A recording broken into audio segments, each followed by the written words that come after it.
सियासत के slog over में प्रियंका करेंगी पावर हिटिंग।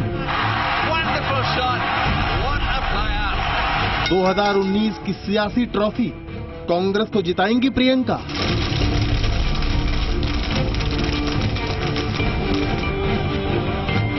इसे 2019 का सियासी वनडे मुकाबला समझ लीजिए। प्रियंका गांधी को आखिरी ओवरों में बल्लेबाजी करने के लिए उतारा गया है। क्या प्रियंका गांधी पावर हिटिंग करके पॉलिटिकल लीग की ट्रॉफी कांग्रेस को जिता पाएंगी? क्या यूपी में कांग्रेस की गेंद को प्रियंका बाउंड्री पार करा पाएंगी? क्या विरोधियों को रन आउट कर पाएंगी प्रियंका गांधी? प्रियंका गांधी आई हैं, हम लोगों को काफी उम्मीदें हैं। पूर्वी उत्तर प्रदेश में तो आप समझिए कि चमाचम हो जाएगा। प्रियंका गांधी नहीं, ये आंधी है, दूसरी इंदिरा गांधी है।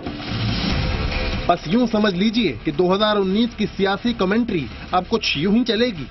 राजनीति में प्रियंका गांधी की एंट्री को डिकोड करें तो पहला फैक्टर ये है कि प्रियंका गांधी में इंदिरा गांधी की छवि दिखाई देती है। कांग्रेस इसी छवि का इस्तेमाल करना चाहती है। प्रियंका कांग्रेस कार्यकर्ताओं में काफी लोकप्रिय हैं। उन्हें सक्रिय राजनीति में लाने की मांग कांग्रेस में कई बार उठ चुकी है। कांग्रेस को उम्मीद है कि कार्यकर्ताओं में नया जोश भरेगा और यूपी में खोया हुआ जनाधार वापस मिलेगा। प्रियंका गांधी को पार्टी में भले ही पहले कोई पद ना दिया गया हो, लेकिन पर्दे के पीछे से वो हमेशा से अहम भूमिका निभाती रही हैं। राजस्थान, मध्य प्रदेश और छत्तीसगढ़ के मुख्यमंत्रियों के चयन में उनकी अहम भूमिका रही थी। लेकिन पीएम मोदी ने इशारों इशारों में गांधी परिवार का नाम लिए बगैर परिवारवाद पर चोट की। हमारी पार्टी में कोई भी निर्णय इस बात से नहीं होते हैं कि एक व्यक्ति या एक परिवार का इस विषय में उसका क्या इच्छा है या क्या चाहता है। प्रियंका गांधी ने चुनावी रणनीति से लेकर चुनाव प्रचार तक अहम भूमिका निभाई है। चुनाव लड़े बिना भी कांग्रेस में दिग्गज नेताओं वाला उनका कद रहा है। ऐसे में सवाल ये भी है कि क्या प्रियंका गांधी को सोनिया गांधी का सियासी उत्तराधिकारी बनाया जा सकता है? कांग्रेस अपनी परंपरागत सीट रायबरेली के लिए प्रियंका गांधी को मैदान में उतार सकती है। कांग्रेस को उम्मीद है कि प्रियंका के आने से यूपी में उसकी स्थिति मजबूत होगी। क्या कांग्रेस की रणनीति 2019 के चुनावी गेम को बीजेपी बनाम कांग्रेस बनाने की है? कांग्रेस चुनावी संग्राम को दो तरफा बनाकर क्षेत्रीय पार्टियों के वर्चस्व को कम करना चाहती है। रवि त्रिपाठी के साथ ब्यूरो रिपोर्ट, जी मीडिया।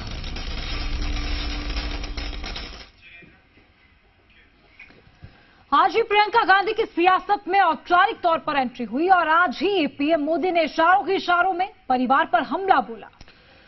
पीएम मोदी ने मेरा बूथ सबसे मजबूत कार्यक्रम में वीडियो कॉन्फ्रेंसिंग से बीजेपी कार्यकर्ताओं को संबोधित करने के दौरान कहा कि देश को कांग्रेस की संस्कृति से मुक्त किए जाने की जरूरत है।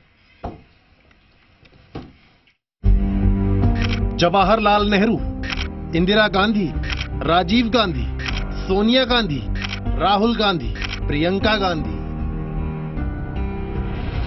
ये देश का पहला परिवार है।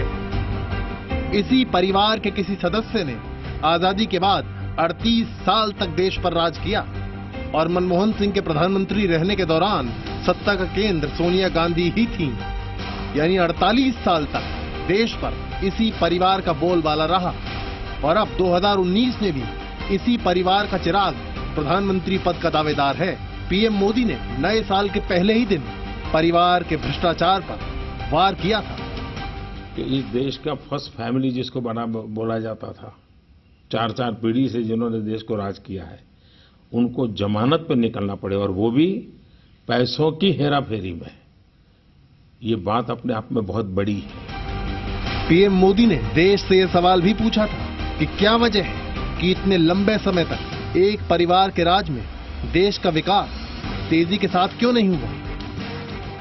एक परिवार ने लगभग 48 ईयर तक इस देश के शासन तंत्र को प्रत्यक्ष और परोक्ष रूप से चलाया है। एक परिवार के 48 ईयर में हमने क्या खोया, क्या पाया। मोदी ने कांग्रेस मुक्त भारत का नारा दिया था। मध्य प्रदेश, छत्तीसगढ़ और राजस्थान में सरकार बनने से पहले कांग्रेस का सफाया देश भर से करीब करीब होता हुआ दिखाई भी दे रहा था। पीएम मोदी ने कहा, कांग्रेस मुक्त नारे का मतलब कांग्रेस की संस्कृति से देश को मुक्ति दिलाना है। जब मैं कांग्रेस मुक्त भारत की बात करता हूं तो उसका मतलब यही है कि हम भारतीय राजनीति में से कांग्रेस कल्चर को खत्म करना चाहते हैं।